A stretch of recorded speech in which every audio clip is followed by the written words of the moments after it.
Hey, come on in, everyone. Come on in, gather around, get close, have a seat. I have a couple of seats here that are empty. You can come fill them up. There's some coffee, fresh coffee in the kitchen, and pour you a cup. Yeah, that's it. It's Wednesday. I mean, we made it through Monday. We did Tuesday, right? And so if we get through today, I think we're going to make it through the week. But we got to get through today. And today is Wednesday. In fact, I almost got the big cup out today, but I didn't. I settled for this one right here. And this cup here. Just a little history on this cup. This one, I know you can't really make it out because of the way that things are backwards, but this says Holland Tunnel, the Brooklyn Battery Tunnel, and back here it has the Lincoln Tunnel.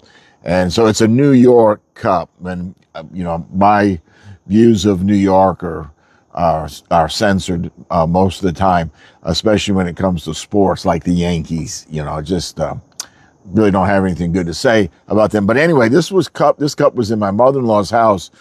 I don't know where she got it. I don't know if her granddaughter Allison got it for her, or I just don't know. But I know it's there, and I like the cup, the way it feels. So anyway, I got this cup out, and it's one of my favorite cups, but I usually use on Mondays the big cup. And I almost chose to use it today because, after all, it's Wednesday.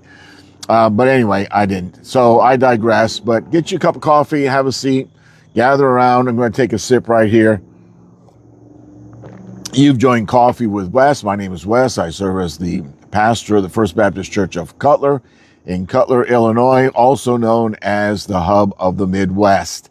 So that's where I am serving. I live in Carterville, so that's where you are seeing this from today.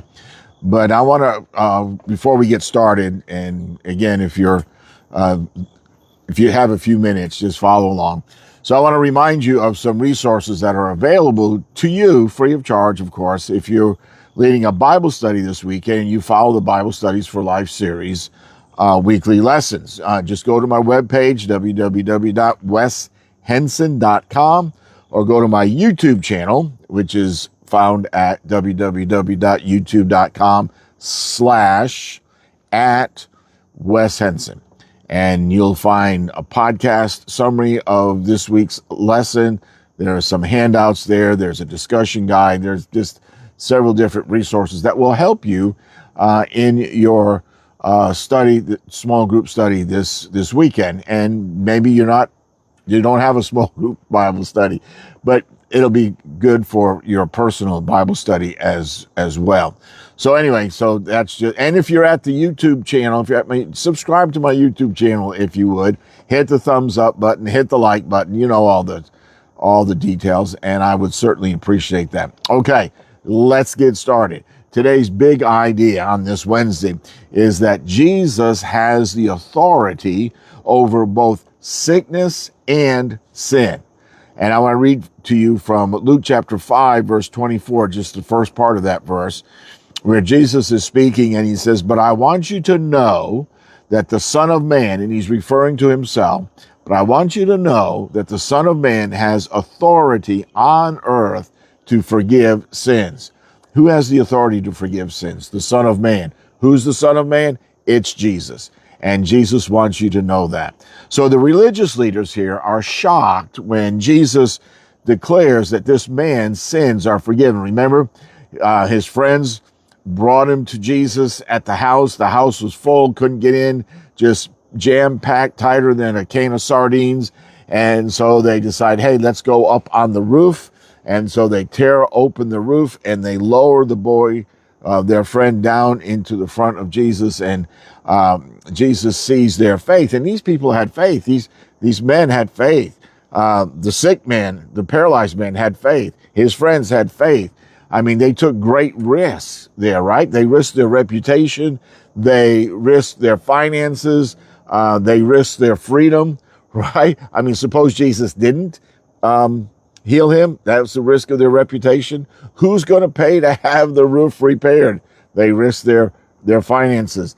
And maybe the owner of the house is going to have them arrested. They risk their freedom because of their faith. That's what faith is all about. Faith is about taking those risks, not talking about risks, taking risks. So these religious leaders are shocked when Jesus declares this man's sins forgiven. And so to prove his authority, because the religious leaders said, only God can forgive sin. And they were right. And Jesus right here is proving that he is God, that he has the authority. And Jesus went another step and he healed the man's body, proving that his words carry divine power. So if you wonder who Jesus is, folks, Jesus is God. Jesus said he was, and he's making his point clear here in this passage. And here's an application for us. Let's twist this just a little bit. Oftentimes, most often, we trust Jesus with spiritual matters, right? We trust him with our salvation. We trust him when someone's sick. We pray.